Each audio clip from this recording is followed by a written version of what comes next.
Dubai में मौजूद दुनिया के डीपेस्ट डाइविंग पूल की कंस्ट्रक्शन के दौरान जब जमीन में 45 मीटर का टनल खोद दिया गया तो एक अनोखे मसले ने इंजीनियरिंग टीम का रास्ता रोक दिया। मालूम पड़ा कि पोलैंड में डीप स्पॉट नामी एक ड्राइविंग पूल खुला है जिसकी गहराई भी 45 मीटर्स ही है। अब जाहिर है अगर दुबई को डीपेस्ट पूल का वर्ल्ड रिकॉर्ड चाहिए तो उन्हें इसकी गहराई को 45 मीटर से 60 मीटर्स तक करना होगा। पर यह काम जितना सुनने में आसान लग रहा है उतना ही करने में मुश्किल। एक्सपर्ट्स ने कैलकुलेट किया कि अगर पूल की गहराई को 60 मीटर्स तक गहरा किया गया तो ग्राउंड वाटर का प्रेशर इसे बड़ी आसानी से ऊपर धकेल सकता है।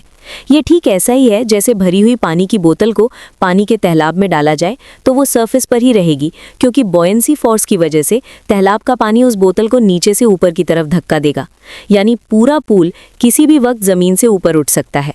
कंस्ट्रक्शन के इस पॉइंट पर दुबई का डीपेस्ट पूल बनाने का सपना टूटता हुआ दिख रहा था, लेकिन फिर एक आइडिया ने सब कुछ नाजरीन, वर्ल्ड रिकॉर्ड्स बनाने की बात हो तो दिमाग में सबसे पहला नाम दुबई का आता है। 425 गिनीज वर्ल्ड रिकॉर्ड्स के साथ दुबई पूरे मिडिल ईस्ट में अभी तक नंबर 1 पे है और ऐसा महसूस होता है कि ये नंबर दुबई के रूलर किसी कीमत पर खोना नहीं चाहते।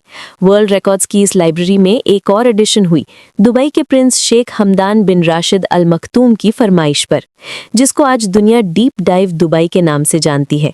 दुबई डीप डाइव सिर्फ एक पूल नहीं बल्कि ये एक अजीबो गरीब दुनिया है।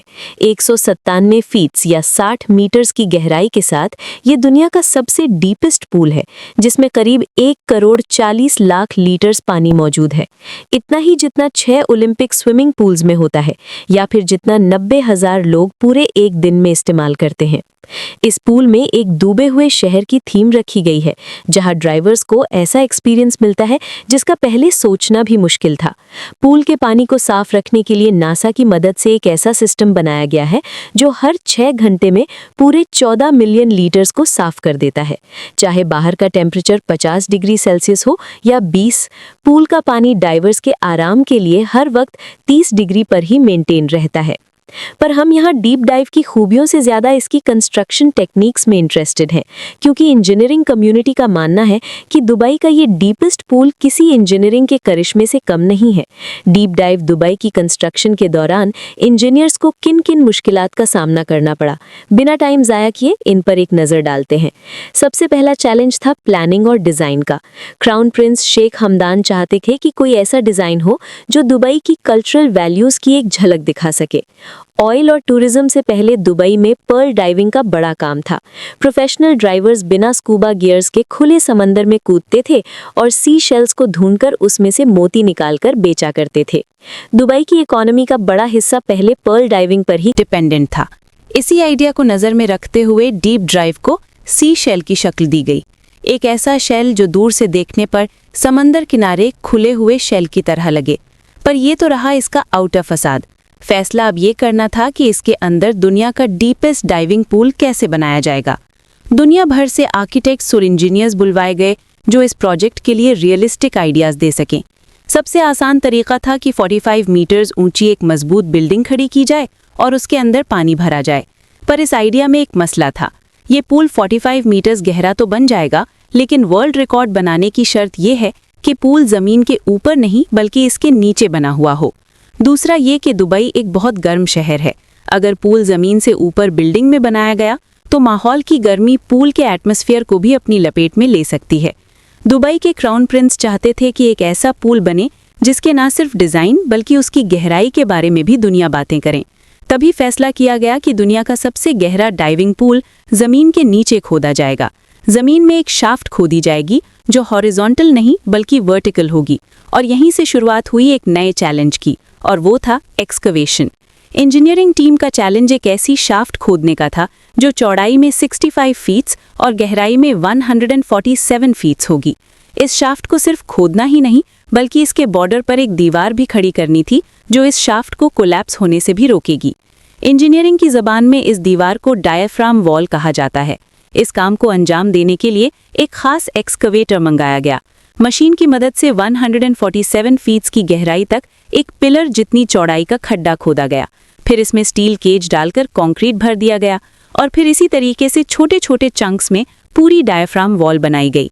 इस प्रोसेस में टोटल 2 महीने से भी ज़्यादा का वक्त लग गया। इसके बाद काम शुरू हुआ खुदाई का। प्लान ये था कि 5-5 मीटर्स करके खुदाई की जाएगी 45 मीटर्स नीचे तक, जहां तक डायाफ्राम वॉल मौजूद है। पर पहले 5 मीटर्स की खुदाई के बाद ही एक नया चैलेंज उनका इंतजार कर रहा था, ग्राउंड वाटर से निपटने का। डायाफ्राम वॉल बनाने के बाद जब एक्सकवेशन का काम शुरू हुआ तो 8 मीटर्स के बाद ही जमीन के नीचे से पानी निकल आया। अब क्योंकि डायाफ्राम वॉल चंक्स में बनाई गई थी, इसी वजह से इसमें छोटे छोटे गैप्स मौजूद थे और इन गैप्स में से ग्राउंड वाटर आसानी से निकलकर टनल के बीच में जमा होना शुरू हो गया। ग्राउंड वाटर को मैनेज किए बगैर एक्सकवेशन का काम जारी रखना मुमकिन नहीं था। इस मसले से निपटने के लिए पंप्स लगाए गए जो लगातार पानी को बाहर निकालते रहे और साथ साथ एक्सकवेशन का काम भी चलता रहा। अगले 2 सालों तक खुदाई होती रही और इस पूरे अरसे के दौरान पंप्स भी लगातार चलते रहे। दुबई डीप ड्राइव के लिए टोटल 45,000 टन मिट्टी, रेत और पत्थर का मलबा बाहर निकाला गया। एक्सकवेशन के बाद जब पंप्स को बंद किया गया तो टनल में दोबारा से पानी भरने लगा। इस सूरत में जरूरी था कि पहले डायाफ्राम वॉल को अच्छी तरह वाटरप्रूफ बनाया जाए। अगले कई महीनों के दौरान डायाफ्राम वॉल की वाटरप्रूफिंग की गई और उसके बाद जाकर वाटर पंप्स को बंद किया गया। डायाफ्राम वॉल, टनल की खुदाई और ग्राउंड वाटर को रोकने के लिए वाटरप्रूफिंग में टोटल 3 साल से भी ज्यादा का वक्त लग गया। अब इंजीनियरिंग टीम पहले ही काफी लेट हो चुकी थी, एक एक दिन कीमती था। पर इसी दौरान डीप ड्राइव की कंस्ट्रक्शन प्रोसेस में एक नई मुसीबत खड़ी हो गई, डिजाइन में तब्दीली। जब डायाफ्राम वॉल भी तैयार हो गई, एक्सकवेशन भी हो गई और ग्राउंड वाटर को भी मैनेज कर लिया गया, एंड मौके पर खबर मिली कि पोलैंड के कैपिटल वॉर्सो के करीब डीप स्पॉट नामी एक डीप ड्राइविंग पूल खुला है और उसकी डेप्थ भी 45 मीटर्स या 147 फीट सी है। ये खबर पूरी डीप ड्राइव की प्रोजेक्ट टीम पर बिजली बनकर गिरी, क्योंकि उन्होंने अभी तक जितनी भी मेहनत की थी वो वर्ल्ड रिकॉर्ड बनाने के लिए ही की थी। नॉर्मली इस किस्म के जितने भी प्रोजेक्ट्स होते हैं, इनमें ज़्यादातर डिटेल्स को सीक्रेट रखा जाता है और ऐसा ही कुछ इस केस में हुआ था। दुबई के क्राउन प्रिंस को जब ये बात पता चली तो उन्होंने फरमाइश की कि डीप डाइव की गहराई को और ज़्यादा करके वर्ल्ड रिकॉर्ड अभी भी आसानी से बनाया जा सकता है। लेकिन यहाँ पर एक मसला था, क्योंकि ज़मीन से 8 मीटर्स नीचे ही ग्राउंड वाटर था जो ऑल द वे 45 मीटर्स तक जा रहा था। यानी ये ग्राउंड वाटर नीचे से पूरे पूल को पुश करेगा। इस फोर्स को बॉयंसी फोर्स भी कहते हैं। इंजीनियर्स ने इस फोर्स को पूल के अंदर भरे जाने वाले पानी से कैंसिल करने की कैलकुलेशन पहले से कर रखी थी और ये कैलकुलेशन पूल की 45 मीटर्स की गहराई को नज़र में रखते हुए की गई थी। पर अगर पूल की गहराई मजीद 15 मीटर्स बढ़ाई गई तो जाहिर है बॉयंसी फोर्स भी और ज़्यादा बढ़ जाएगी और ये ऐन मुमकिन है कि पूल पूरी डायाफ्राम वॉल के साथ ज़मीन से बाहर निकल आए। इस मसले की वजह से पूरा कंस्ट्रक्शन का काम हॉल्ट हो गया था। इस मसले का जल्द कोई ना कोई सोल्यूशन निकालना बहुत ज़रूरी था। बहुत रिसर्च के बाद आखिरकार एक सोल्यूशन निकाल ही लिया गया।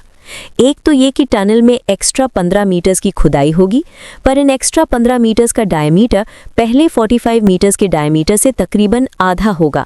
इससे होगा ये कि बॉयंसी फोर्स का एरिया कम हो जाएगा। और दूसरा ये कि टनल के नीचे अंडर रिमिंग बेस बनाई जाएगी। अंडर रिमिंग बेस एक ऐसी टेक्निक को कहते हैं जिसमें स्ट्रक्चर प्रोसेस में टोटल 2 महीने से भी ज़्यादा का वक्त लग गया।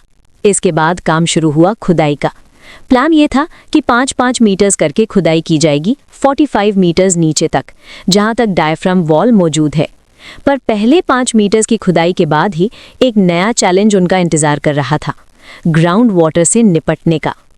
डायाफ्राम वॉल बनाने के बाद जब एक्सकवेशन का काम शुरू हुआ तो 8 मीटर्स के बाद ही ज़मीन के नीचे से पानी निकल आया।